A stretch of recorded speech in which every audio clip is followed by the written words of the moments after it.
mom being an orphan, the whole story. My grandfather, at 28 years old, was married and had 3 children with Josephine Bishop. And at 28 years old could not find any job here. So they were bringing all these men out of this area to Sault Ste. Marie, Michigan.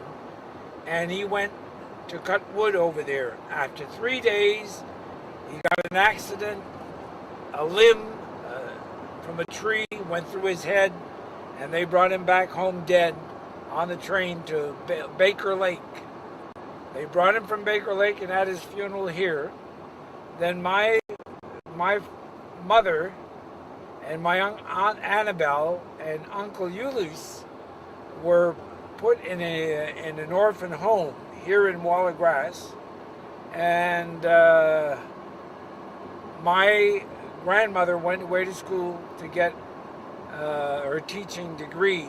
She had been teaching but without the full degree. And then, so they stayed in the orphanage while she went to school. And then she came back home and would take them and take care of them. And then in the summer, they'd go back. She'd go to a summer school. They'd go back in the orphanage. My grandmother died when they were still very young people. I think my mother was probably 13 when my grandmother died. If it's not 13, it was close to that. And they were placed again in the orphanage. Then she went. My grandmother had left some money for her to go to college.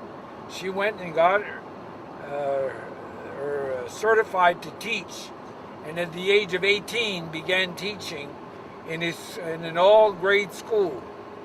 And she taught a couple of years, and then she took a job in Washington as a French interpreter, and she stayed there a couple of years while my father was in the ocean. In the meantime, she was teaching school. And then my father went in the service, and when he came back, my mother came back from Washington. They got married. She took her brother and sister and brought them up. And then they started having their family.